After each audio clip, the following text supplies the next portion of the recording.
Good afternoon, welcome back to the channel. In today's video we are going to attempt to fix the gas fridge. Now then, when we were at Vanlove Fest in Elvington, it was like 28-32 degrees on the runway or whatever temperature it was. Our fridge freezer decided to pack up, so it wouldn't work on the gas. Turns out we've done a few tests on it. It works on the 12 volt, it works on the 240 volt, it's just not working on the gas. So come to the conclusion it's probably the gas burner that's at fault, so we bought ourselves a new gas burner and today we are going to change the gas burner. At this point though, as a quick disclaimer I have to say, please do not attempt to do this. This isn't a how-to video. Don't attempt to do this unless you are competent and or are qualified. So Mark is competent. So he says. I get tablets for that. So he says anyway. I think you can get blue tablets for that. Babe! So first thing we're going to do before we do anything with the gas on the van is make sure the gas is completely switched off. Next thing we're going to do is we're going to access the back of the fridge. Now on this particular van and the Dometic fridge, all we've got to do is take off the cover vents in order to access the burner at the back. This is the lower vent of the two. These vents we've just had replaced, so they are quite stiff with them being brand new. So the way that you remove the vents is simple. It's just a case of clicking the tab up, which in our case is a bit stiff. The tab slides up, and then trying to be very careful because they're very tight. Sorry about the road noise. Just pry these off nice and carefully.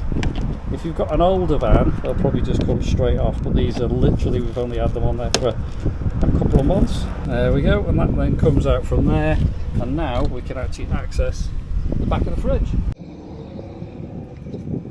So you can see in the bottom here, our burner is usually down on the bottom right hand side, and it's literally just behind this cover plate, which we'll remove in a second. Okay, so when it comes to actually buying a gas burner, I'm going to leave a link in the description where you can get a gas burner from if you're in doubt which one there is, because there's so many different types, and you can actually tell somebody what fridge it is that you've got, what make and model, and he'll tell you exactly what burner you need, because there are a lot of choices out there. But when it comes to the burner, it will look a little something like this. In some cases you get these two parts with it as well as the burner, and in some cases you just get the burner itself and without these two bits. Now these two bits and how this works, this burner, the gas line is connected in there, and just inside there is a little cup jet, a little gas jet. We've got a replacement one, and it's very small. I don't know whether you can see there if I put that on my finger before we take it out of the bag. It's a tiny little cup like that, and it's got a tiny little hole through the centre of it which allows the gas to flow. So that sits in the end of the gas burner there. So the gas flows in there. It draws air through the sides, it goes down the chamber, and it combusts in the very bottom there of the burner itself. And these two pieces here, the first is an igniter, so when you put your fridge on and you hear the clicking, it will make a spark in there and ignite the gas. And that piece there is a thermocoupler, so when the flame's burning and this senses the heat, it will carry on allowing the gas to flow. Should the flame go out for any reason, this senses no heat, it will switch the gas off to stop gas continually flowing if there was ever no flame in the bottom. So that's the bit we're going to replace. It should be nice and easy to do, and I'll show you exactly how I'm going to do it. Okay, so the first thing we're going to do is remove this cover plate. Normally you find there's only just the one screw, usually on the left hand side, you can see it there. And if we take this screw out, then we can take the actual cover off the burner. So let's get this screw out, being careful not to drop it or lose it. There we go, we'll keep that safe. And then the cover plate will literally slide back out of the way. In a lot of cases you can get the cover plate off, but we've got a lump of sealant that's been put in there which is stopping me actually getting the plate off. Right, so next thing we're going to do is we're going to find the right size spanner, which looks about 10mm. Typical, it's a bit bigger. I'll have to go and get one. Okay, so we need 11mm spanner, and we're just going to undo the nut here. What this is actually the gas line where the gas flows into the burner itself. So just nice and carefully. Sometimes these can be a bit seized, you've got to be careful you don't damage anything. It's a bit tight, this one. Yeah, it's an old fridge, isn't it? Well, it's 2012 motorhome, so it's probably never been done. Yeah, and we can see we're bending the burner a little bit, so what we're going to do is go and get some grips to hold on to that, just so we can crack that so we don't damage the line. Just a little tip for people, before you start the job, have the right tools at the ready. Okay, so we're just going to hold that with the grip so we don't twist it too much. Can be a bit fiddly trying to get in there. We've got it on one side with the grips.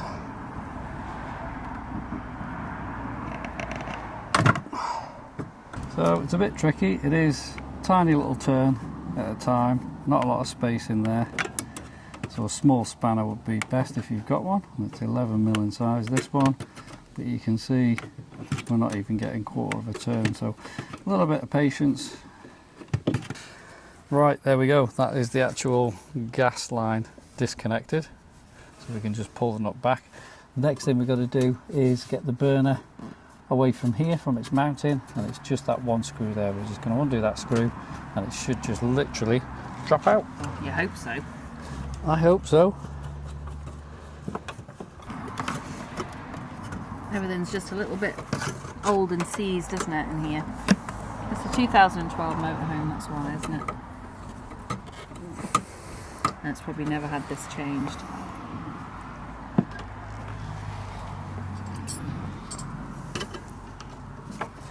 A longer screwdriver probably would be better at this point.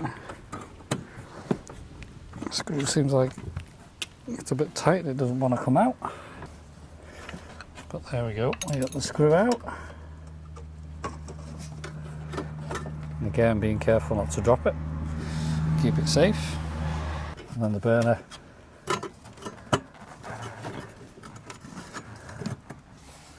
It's going to be a bit of a nightmare. You're going to have the space to get it out. There we go. Just twist it to one side. That's the burner disconnected at that point. Now what we're going to do now is, you see these two wires. If you trace these back, these go behind the pipes and into that control box. And just remember, it's red at the bottom and it's black at the top. So all we do with those, pull them out. Same with the other one. And just pull out. Pull the cables down. Make a note where the cables go as well, might be helpful, mightn't it? Behind everything. Okay, so there we have the old burner, which doesn't look too bad, doesn't like any of the jets are blocked. And just the piece that sits literally in the back there, the little cup we showed you before, which is that there, it's got a tiny little hole in it. If you take this out to do any cleaning, don't poke anything in the hole, making the hole bigger. The hole's set to a particular size to allow the gas flow, the right gas flow for your fridge. If you make that bigger, you're going to get too much gas flow in there, and that literally just sits in there. But this is the old one, so out with the old and in with the new. And hopefully a working fridge.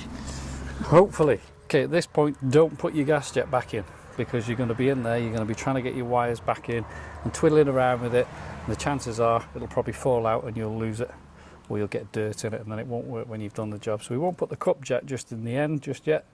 We'll get this sat in, we'll get the wires in first, then we'll put the jet in, then we'll put the actual gas line pipe back on. Okay, so before we sit that back in, first thing we're going to do is we're going to put the wires back up the back of the fridge. This will be the fiddly part. We've got to be careful we don't damage any pipes when we do it. Red goes to the bottom. Red goes to the bottom.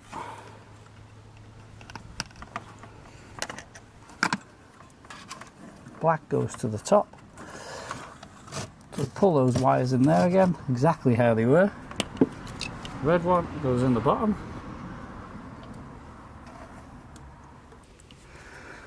There we go. They're a little bit stiff with them being new.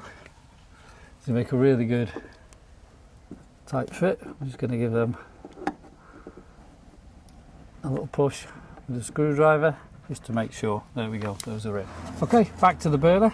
The first thing we're going to do now is tip that to one side. I'm trying to keep it away from the mess. Perhaps should have cleaned in there a little bit first. And we're going to twist that back in, and you can see just in there, if I point to a little screwdriver, that's the hole you're aiming for with that little screw to keep the burner in place. Okay, here we are with the cup jet. This is the tricky bit. I'm just going to use a little screwdriver, and what we want to do is keep this sideways towards us where we can see it, and we're going to get the cup jet seated in there. I think the best way to do it is put it on the end of the screwdriver. Just be really careful. Pop the cup jet in, push it in there. And the worst thing about magnetic screwdrivers, they don't let go. and there we go, there's your cup jet in there. Right, next thing we're going to do is we're going to get this gas line in, and that will stop the cup jet coming out.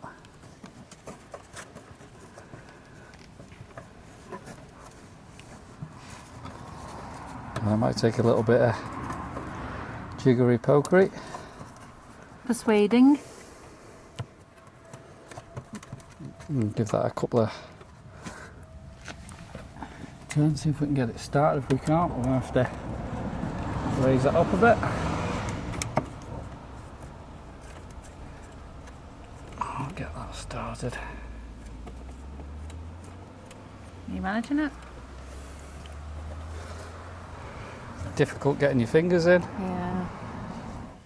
Right, so we've got a couple of turns on that just to make sure the gas line's in, the cup's in there nice and securely. Next thing we're going to do is get this into position until it lines up with the screw hole just there back on the burner. So it's just the reverse of what we did before. There we go, nice and tight. The cup jet's in there, and all we've got to do now is tighten this nut up here. Right, this comes the painful bit now. Of the quarter turns every 2 seconds until this goes back in nice and tight. We've just discovered a quick trick, so we're reversing what we did before. So what we need to do is we need to hold the burner quite tight while we tighten up the gas inlet pipe. And what we don't want to do is we don't want to bend it, so we've just discovered that a 12mm spanner will actually fit over the square block of the burner. So as we pull this one down, we can hold the burner without it bending. And we don't want to go silly with this, but at the same time it wants to be tight because it was tight to undo. So there we go, nice and tight. Next thing we're going to do, we're going to switch the gas on and we're going to light it. I've got the job of switching the gas on, and I don't even know how to switch it off. So here goes. Is that handle there? Is that the fire extinguisher? That's the fire extinguisher. I nearly set that off. Oh, I've pulled the knob. I've done it. Right, here we go. And there we are. Open. What do I do now? Just turn the small bottle on. With the top screw thing. Lefty loosey. Righty tighty. Lefty loosey. Lefty loosey. I want it. Left. Anti-clockwise. Oh yeah, yeah. Oh. Right, do I turn it so many turns? No, just go for it. Just go for it. Yeah, once you turn it, it's open. Okay, right. Gas is on. Let's go and test this fridge. Are you ready for this? Here we go. Deb's just going to light the fridge. Let's see if it lights, and we should have a nice blue flame in there. Let's have a look. Is it? Oh. There we go. It's hard to see in the daylight. Don't know whether you're going to be able to see that, but I can hear it. And that should be burning away just nicely now. There we go, if we can see, and it is hard to see in the daylight. I'll try and block the light out, but we've got a nice flame going in there. Is it blue? Certainly is, nice and blue. Again, it's difficult to get the camera in and you guys to see, but I can see a nice blue flame in there. In the meantime, we'll go back to Mark. He's just going to put the cover back on. Now we're happy that, touch wood, it's working.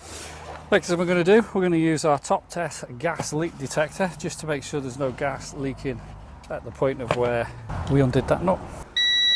There we go, we'll switch the detector on, we'll go and give it a probe. I'm not sure if this is going to detect gas because there's gas flowing through there. Let's see if we can get any kind of reading at this end. Right, let's give it a probe.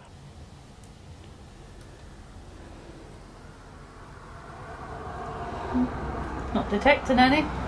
There we go, it's not detecting any gas. Let's just check and make sure. It's always worth just double checking that your gas leak detector is definitely working. So what we'll do is we'll pop inside the van and we'll just put the gas cooker on with some gas flowing without lighting it and just make sure this is definitely working. Okay. Right, quick check, let's just make sure. There we go. So we definitely know the gas leak detector is working. So again, now we know it's working, we'll just go back out again and we'll just make sure we've definitely got a good tight connection where the gas flow flows into the burner. You get the probe right into the nut joint that we did up before. You can also use soapy water. You spray it with soapy water and see if it bubbles at all, but it's not picking up any gas there, and it is very sensitive, this little gas leak detector, and it's showing absolutely nothing. That's good. So there we go, job done. We'll give that a little bit of time and see how much that temperature gauge comes down. Just before we finish, what we're going to do is these wires that go to the thermal coupler and the igniter, we're just going to make sure these are tidy, they're out of the way, and they're not touching anything that gets hot. Bearing in mind this here gets quite hot, and your condenser up there gets quite hot, so we're just going to make sure the wires are not touching anything where it's going to cause them to melt. Okay, last thing to do now we're all happy, pull the cover forward, pop that back over there, and again, your magnetic screwdriver is going to be your friend. Just get that screw in there, tighten the cover back up. And there you have it, out with the old, in with the new gas burner, changed over. Lastly, the thing that we are going to do is give it a good clean out in there, because you'd be surprised how much dust gets in there from the vents and from the outside, and it has been a long time since it's been cleaned. So we're going to get the hoover and give it a hoover and get a cloth in there and just get some of the dust and the dirt out of there. Final job, reverse what we did before, it'll be a bit easier this time. It's the cover back on. All you do with the covers, slot them on at that side first, push the cover in,